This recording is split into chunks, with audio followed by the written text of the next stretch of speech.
this new name, image, and likeness launch from LSU. And I know that there are a lot of people listening that don't love the name, image, and likeness stuff. They want things the way they've always been, and kids are going to focus on that. It's all about money and all. And trust me, I understand where you're coming from. I don't necessarily agree, but I understand that people like change is uncomfortable for people. But if you're a fan of LSU, you should be happy that LSU is on the forefront of this, because it's going to help you recruit good players to play at LSU in all these different sports. Mm-hmm. And that's a huge deal. So you're telling me there's a chance we can get Arch Manning or something like that? No, I'm telling you. That's a little too far. It's a little too far. Okay, but no, I actually do. I totally agree with you. It's definitely a great idea. And I think for a lot of the kids, especially in the state of Louisiana who are here, they'll have no reason to leave. If we're pumping NIL and that thing is rolling and they're seeing kids, secure these deals time and time again, why else would some of these kids leave the state? You get to play in front of your home state, get your family at home games, and you get to put some cheese in your pocket while you're doing it. So I love it, and I think it's great for the kids. So we know back in the summer when name, image, and likeness, college athletes were able to capitalize on that. LSU was in Times Square, way out in front of it, and really made a great impression on a lot of people, and the social team did an unbelievable job.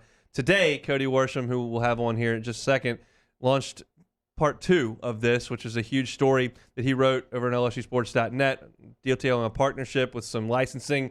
And we brought Cody on now to talk about it. Cody, thanks so much for your time. How are you?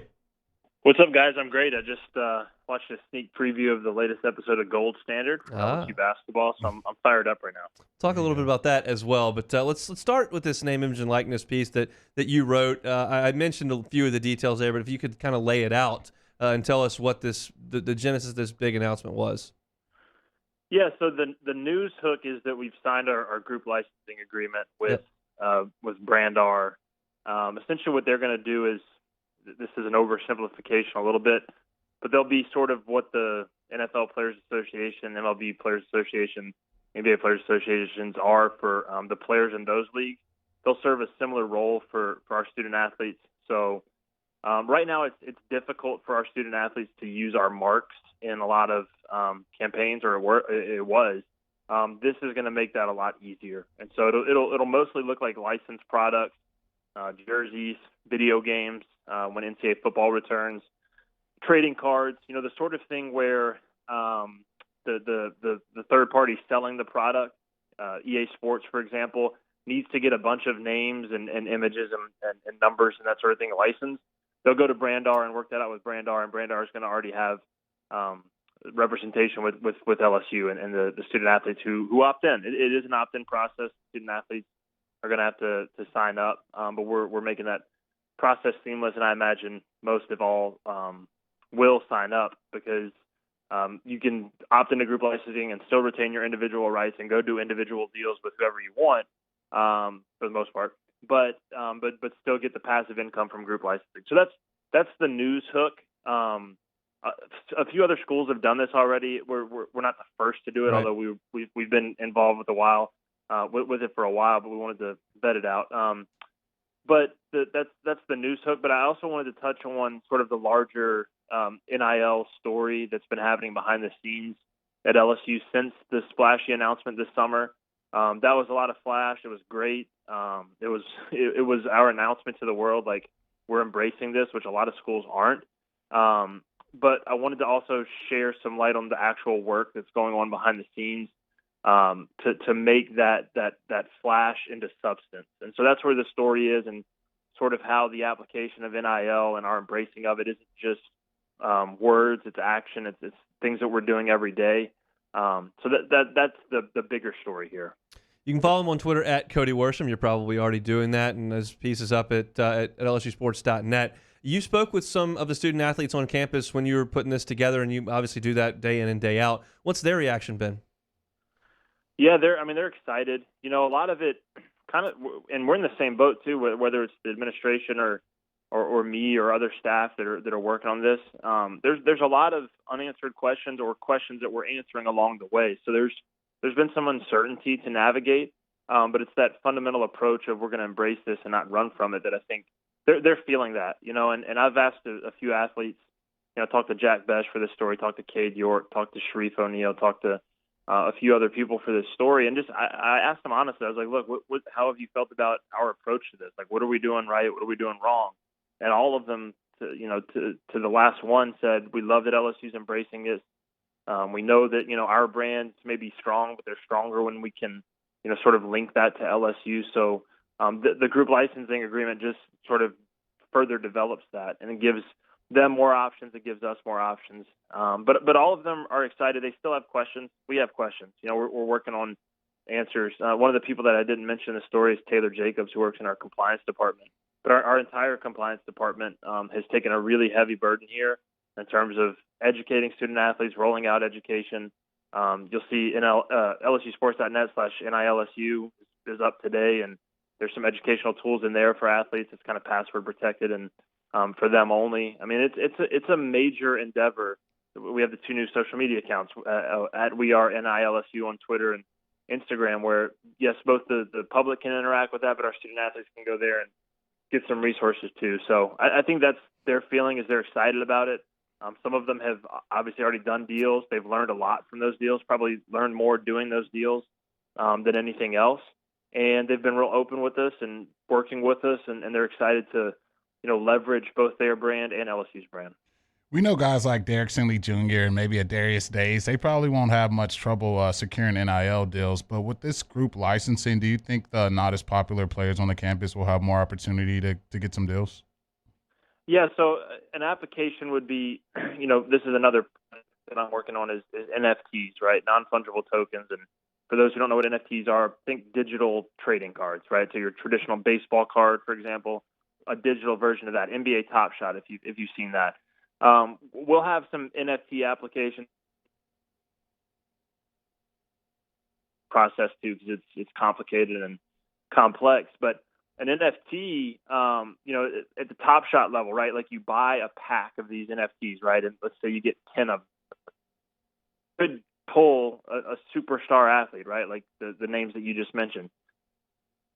An athlete from a sport that maybe isn't a ticketed sport, or maybe it's an athlete that isn't out there securing deals with major brands, right? But when they're on that licensed product, they're going to get royalties and revenue from that. So it opens up those doors.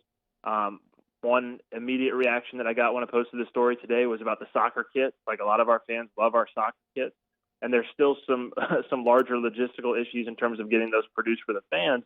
But essentially, in theory, now that there's group licensing and our soccer team makes the NCAA tournament next year and they're making a run and they've got great players, essentially, if we can get the other logistical sides of it in place, you could buy that jersey, and then that player would see a trickle down from that and see a percentage of revenue from that. Before that was impossible, right? Like when we were growing up, Jeremy, when you were playing at LSU, like I couldn't have bought your jersey when you were at LSU and put 33 and Hill on the back of it. That would have been against NCAA rules. Now that's possible and group licensing.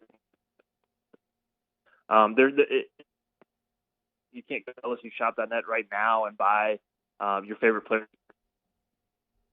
There's a lot of logistical things from supply and demand and supply chains that's still going into that, but that's going to be here soon. And it's we've done our part now, and once those logistical pieces are in place, it'll be here. What do you think about the Hoops team through 3 games? Yeah, I'm excited, Hunt. I mean, I'm excited about the way they can guard. I saw Will after the game, after the 3rd game against Liberty, and he just kind of looked at me and said, "We can guard, can't we?" And he had a big smile on his face.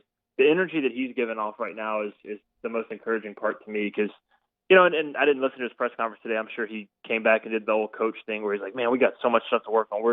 We got to fix this, fix that." But the energy he's given off in the last couple of post-game press conferences, it's like you can tell that he's happy that what he saw in the fall manifesting itself on the court. Like, you never know. You never know if what you're seeing in practice is real or mirage, right? I think we've seen through 3 games that what he was seeing is real and not a mirage. Now, they still things that they're going to have to improve on that I'm sure he's been talking ad nauseum about in practice and in press conferences. I don't know that Darius Days is going to shoot 60% from 3 all season long. He might. I keep saying that, and he keeps doing it. So some of those things will change, but they've got some core things that they can do well, specifically the ability to sit down and guard, to generate some turnovers, to be switchy on defense. that'll carry through. So on the nights when they cool off a little bit, they'll be able to be competitive because they've got some fundamental building blocks. So not a perfect basketball team, but I love their makeup. I love their character. I love their energy. The way they approach the game. Days is so he embodies that. Just his work ethic. The story that I keep telling. Sorry if I'm repeating myself. Is I would always try to sneak into the Tiger Stadium weight room when no one was there. Like I try to go in early in the morning or later in the afternoon, so there's no athlete. I don't want to be in the way or anything. Every time I went in there this summer and this fall, Darius Days was in there on his own, running on a treadmill, doing core work, doing something with dumbbells. Like every time I went in there, he was working, and he beat me there, and he'd stay longer. And at one point I just asked him, I was like, man, we're like, what are you doing in here all the time? And there was just a laser-like focus to him. He said, I got one more season left. I got to make it count. And so you hear stories about that all the time, right? Like, oh, this guy's coming into his senior season. He's extra motivated. Like it's legit with Days. He came in, the work that he put in this summer. I think people are I'm not saying they're taking it for granted. They just don't know about it. But I'm here to tell you that kid worked his tail off this summer. He's seeing the fruits of that right now. Long may it last. How much did Days help his draft stock coming back to school this year? That's a great question. He's not going to be a traditional 4 at the next level, but the way he's shooting right now, he's no longer a traditional 4. Like he still doesn't put the ball on the floor a ton and create, although he's shooting more off the dribble this year than he ever has. But like if you can shoot the ball and guard multiple positions, you've got a shot at the next level. And what he's shown this year is he can be a primary offensive weapon. Now, is he going to go to the next level and be that? No. But if you can be a primary offensive weapon in the SEC and be an SEC Player of the Year candidate, you can find a spot at the next level where you go in and you grab rebounds and knock down threes and guard. Like there's a high demand for that at the next level. Guards grow on trees, and you can find a good 6'3", 6'4" guard, at the NBA, basically anywhere you look. The 6'7" guy that can rebound, knock down threes, defend, has high character, like that. Still early, but I promise you, the scouts that talked to him last year and said, "Hey, these are the things you need to work on." They're going back and looking at his film from these first 3 games, and they're saying, "Okay, that kid worked on it. Like he fixed the things that we wanted him to fix." That's going to bode well too, as well as he's playing. It's that ability to take coaching and implement it on the floor. That's valuable too. So I'm excited to see where he goes next year, but we've got him for a few more games, so I'm excited about that too. Thanks for your time, Cody. All right, guys. Thanks. Cody Worsham, digital media reporter over there at LSU.